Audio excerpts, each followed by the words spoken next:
Hi friends, എല്ലാ കൂട്ടുകാർക്കും കൃഷിലോകം എന്ന യൂട്യൂബ് ചാനലിലേക്ക് സ്വാഗതം. ഇന്നത്തെ വീഡിയോ ഒരു സ്പെഷ്യൽ വീഡിയോ ആണ്. അധികമാരും കണ്ടിട്ടില്ലാത്തതും കാണാൻ സാധ്യതയില്ലാത്തതുമായ ഒന്നാണ്. വലിയ നഴ്സറികളിൽ മാത്രമുള്ള ഒരു പ്രൊഡക്ഷൻ ഹൗസ്, നല്ല ഇനം ചെടികളൊക്കെ വളർത്തിയെടുക്കുന്ന രീതിയാണ് നമ്മൾ കാണുന്നത്. നമ്മളിപ്പോഴുള്ളത് മണ്ണൂത്തിയിലുള്ള നാഷണൽ റോസ് ഗാർഡൻ്റെ പ്രൊഡക്ഷൻ യൂണിറ്റിലാണ്.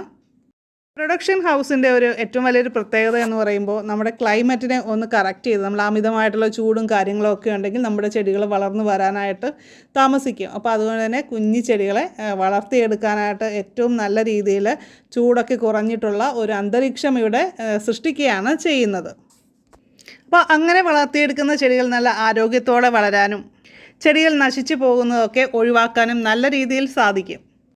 ചെടികൾ പെട്ടെന്ന് വേര് പിടിച്ച് വളർന്നു വരാനായിട്ട് നല്ല കാലാവസ്ഥ വളരെ പ്രധാനപ്പെട്ട ഒരു ഘടകമാണ് എന്ന് നമ്മൾ മനസ്സിലാക്കി തരുന്ന കാഴ്ചയാണ് നമ്മളിപ്പോൾ കാണുന്നത്. ഇവിടുത്തെ നഴ്സറിയാണ്. ചെറിയ ചെടികളൊക്കെ ഇങ്ങനെ പരിപാലിച്ച് നന്നാക്കി കൊണ്ടുവരാനായിട്ട് ഉള്ള ഒരു സ്പെഷ്യൽ ഏരിയ ആണിത് കേട്ടോ. അവിടെ കണ്ട ഫാനും കാര്യങ്ങളും കൊടുത്തിരിക്കുകയാണ് കൂളിംഗ് ആയി നിൽക്കാൻ.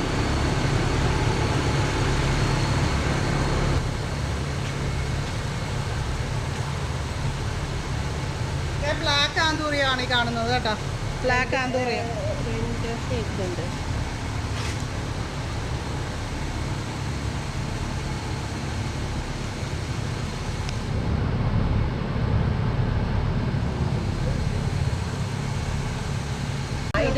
ഇത് ഞങ്ങളുടെ പ്രൊഡക്ഷൻ യൂണിറ്റ് ആണ്. സാധാരണ ആരെയും കടത്താറില്ല. ഇവര് സ്പെഷ്യൽ ആൾക്കാരായ കാരണം ഏതായാലും ഞങ്ങൾക്ക് ഇവിടെ ഒന്ന് കയറി ഇതെല്ലാം കാണാൻ പറ്റി. ഇത് ഭയങ്കര ഭാഗ്യമാണ്. കാരണം അപ്പോൾ നമ്മൾ ഓരോ ചെടികളെയും എങ്ങനെയാണ് പരിപാലിച്ച് കൊണ്ടുവരുന്നതെന്ന് നമുക്കിത് ഇതിലൂടെ മനസ്സിലായി കേട്ടോ.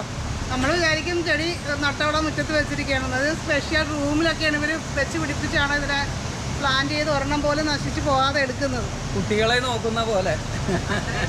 എക്സ്പെൻസ് ഉണ്ട് ആളുകൾക്ക് ഇപ്പോഴും 50 രൂപ. നിങ്ങളെന്താ കൂടുതൽ, നമുക്ക് ജോലിക്കാരും കൂടുതലാണ്. അതുപോലെ തന്നെ നമുക്ക് ഇതുപോലെ ചെയ്യുമ്പോൾ നമുക്ക് എക്സ്പെൻസ്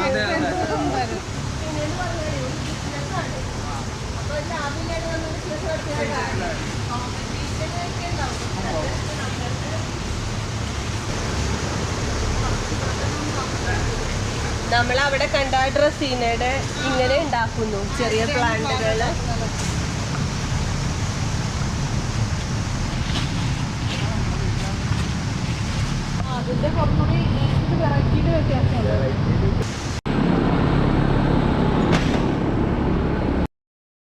ചെടികളുടെ വലിപ്പവും ഇനവും അനുസരിച്ച് നിരവധി പ്രൊഡക്ഷൻ യൂണിറ്റുകൾ ഞങ്ങൾക്കിവിടെ കാണാൻ സാധിച്ചു. ശരിക്കും പറഞ്ഞാൽ സമയപരിമിതി മൂലം അതുപോലെ മഴയുടെ പ്രശ്നം മൂലം നമുക്ക് എല്ലാ യൂണിറ്റുകളും വിസിറ്റ് ചെയ്യാനായിട്ട് സാധിച്ചില്ല. എങ്കിലും ഞങ്ങൾക്കൊരു വലിയൊരു അനുഭവം തന്നെയായിരുന്നു ഈ പ്രൊഡക്ഷൻ യൂണിറ്റ് വിസിറ്റ് ചെയ്യുക എന്നുള്ളത്. ആദ്യമായിട്ടാണ് ഇങ്ങനെയൊരു പ്രൊഡക്ഷൻ യൂണിറ്റിൽ പോകാനും കാണാനും ഒക്കെ സാധിച്ചത്. എന്തായാലും ഞങ്ങളെ ഇതൊക്കെ കാണിച്ചു തന്ന നാഷണൽ റോസ് ഗാർഡനിലെ ചേച്ചിക്ക് പ്രത്യേകം താങ്ക്സ് പറയുകയാണ്. ഇത് നമ്മുടെ വീടിൻ്റെ അകത്ത് വളർത്താൻ പറ്റിയ പ്ലാന്റാണ്, ഇസഡ് പ്ലാന്റ്. ഇതിൻ്റെ പ്രൊപ്പഗേഷൻ ചെയ്യുന്നതാണ് നമ്മളിപ്പോൾ കാണുന്നത്. ഒരു ഇലയും അതുപോലെ ചെറിയൊരു തണ്ടിൻ്റെ പീസും ഇവിടെ കട്ട് ചെയ്ത് വെച്ചിരിക്കുന്നത് നമുക്ക് കാണാൻ കഴിഞ്ഞു. ഇത് ഇസഡ് പ്ലാന്റ് നട്ടതിന് ശേഷമുള്ള കാഴ്ചയാണ് കേട്ടോ. ഈ പ്ലാന്റ് AC റൂംസിൽ വരെ ഇൻറ്റീരിയർ ഡെക്കറേഷനൊക്കെ ആയിട്ട് നമുക്ക് വെക്കാവുന്നതാണ്. ഈ ചെടി നമുക്ക് ഡയറക്റ്റ് സൺലൈറ്റിൽ അധികം വെക്കാതിരിക്കുന്നതാണ് നല്ലത്.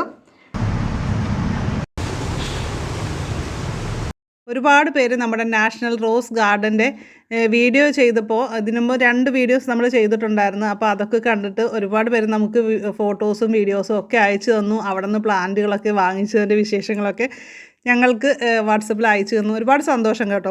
അപ്പോൾ അതുപോലെ തന്നെ ഈ നഴ്സറിയുടെ നമ്പർ ചോദിച്ചിട്ടും ഒരുപാട് പേര് കോൺടാക്റ്റ് ചെയ്യുന്നുണ്ട്. അപ്പോൾ തീർച്ചയായിട്ടും നമ്മുടെ ഈ വീഡിയോയിൽ പല ഭാഗത്തായിട്ട് നമ്മൾ എഴുതി കാണിച്ചിട്ടുണ്ട്. കഴിഞ്ഞ വീഡിയോസിലെല്ലാം എഴുതി കാണിച്ചിട്ടുണ്ട്. അത് നിങ്ങൾ കറക്റ്റായിട്ടൊന്ന് ശ്രദ്ധിച്ച് നോക്കിയിട്ട് അവിടെ വരുമ്പോൾ പോസ് ചെയ്തിട്ട് നിങ്ങൾ എഴുതിയെടുത്താൽ മതി നമ്പർ. അപ്പോൾ തീർച്ചയായിട്ടും മണ്ണൂത്തിയിൽ വരുമ്പോൾ എല്ലാവരും ഈ നഴ്സറി ഒന്ന് വിസിറ്റ് ചെയ്യുക. അടിപൊളി നഴ്സറിയാണ്.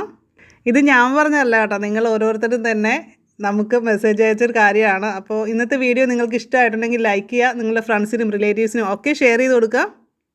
നിങ്ങളുടെ അഭിപ്രായങ്ങളൊക്കെ കമൻറ്റ് ചെയ്യാനായിട്ട് മറക്കരുത്. അപ്പോൾ നമുക്ക് മറ്റൊരു വീഡിയോയിൽ മറ്റൊരു അറിവുമായിട്ട് വീണ്ടും കാണാം. നന്ദി, നമസ്കാരം.